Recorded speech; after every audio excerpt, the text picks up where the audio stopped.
Hey guys, let's have some fun. So today we're actually going to be sort of making fun of a couple of Kickstarters. And generally we don't like to be negative over on this channel, but these are some projects that are just maybe a little bit excessive. They might be just a little bit too much. For me, for you, for everyone. They're just kind of probably really niche products here, but I think that we can have maybe a shared smile just kind of watching the trailers here and seeing what these things are trying to do. Now, if you want to fund them, go ahead, try it. But these are some ridiculous stuffs that I think that we should just check out. Whether they come to light or not, well, here they are in this video.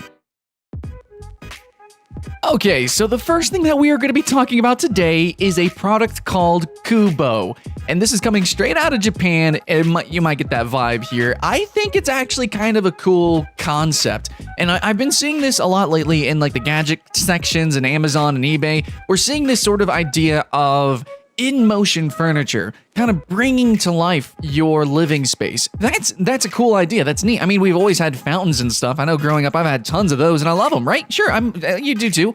But then we have this like pet culture that's really big right now too.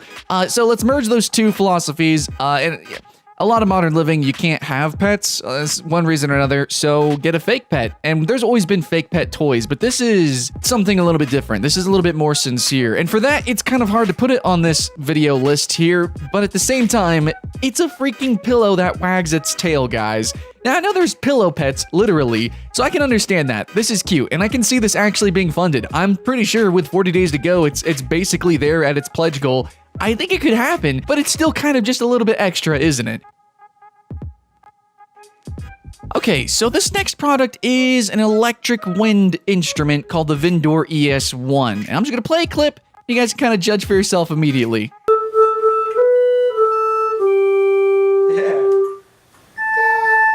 Yes, sir, and ma'ams. That is something that doesn't make much sense. Personally, I don't think it sounds very good, but it's actually about to reach its pledge goal. So this is something that I think a lot of band geeks really want. Yeah, it's a good way to get people into this type of music, I guess, and this type of playing music.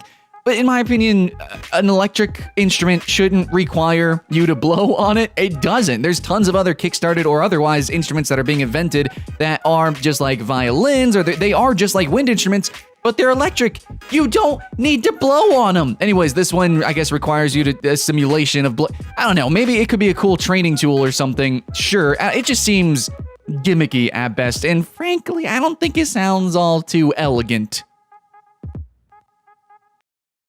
Okay, not to show my bias here, I wanted to prove that even as a gamer, I can acknowledge that maybe some gaming devices are just a little bit extra. And this is the Vortex 4D environmental simulator. Now, I am such a fan of like the ass kicker, and you also have like all those vibration vests and things like that. But this is going to simulate heat and cold. And I just feel that this could go awry so horrifically right next to all your precious gadgets, as well as how ridiculously fast-paced some games can play and how the software actually plays with certain games. I mean, what about blue fire? Is it gonna blow cool on you, or is it going to be really, really hot? Now, we've got a pretty weird one here. Definitely, absolutely, completely unnecessary. MOAI, I believe it's pronounced, a robot for your aquarium. Now, something that might interact and clean your aquarium sounds kind of interesting, but this is really basic, and it just has a lot of extra features that you just don't need. App-controlled robot helps you keep aquarium connected and clean. That's what it says there. Basically, it looks like it just kind of has a magnet that kind of attracts through the glass, and it just roams around to the glass of the aquarium, at least one side, not all of it.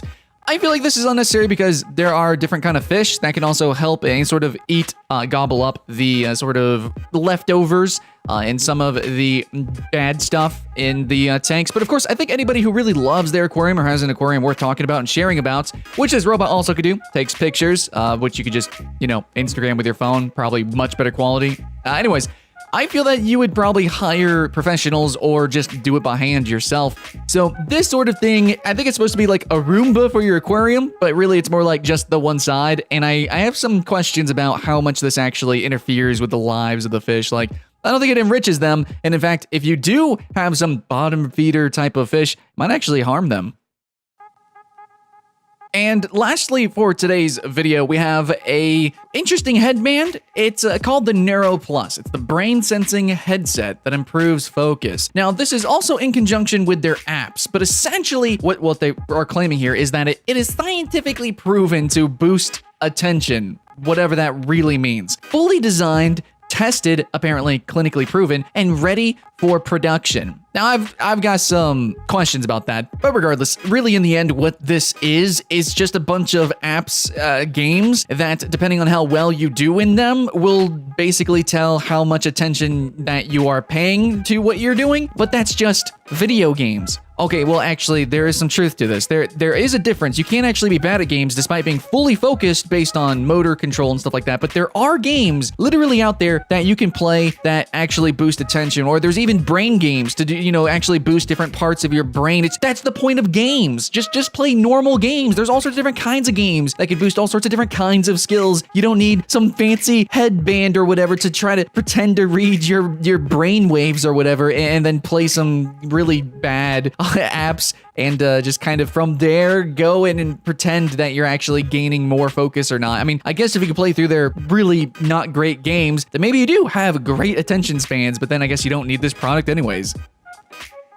So guys, that's what I found today. I actually tried to pick ones that were decently funded or completely funded, so there is some hype behind these guys, but in the end, I think they're just a little bit much, right? A little bit extra, a little bit excessive, and I totally don't think you need them, but whatever. I thought we'd get a chuckle, and actually, if you think some of them are really cool, or at least like the beginnings of cool ideas, let me know in the comments below. Anyways, thanks for watching, friends and family. Hey, stay tuned, subscribe, and share this, please, with your friends and family, and we'll see you again next time.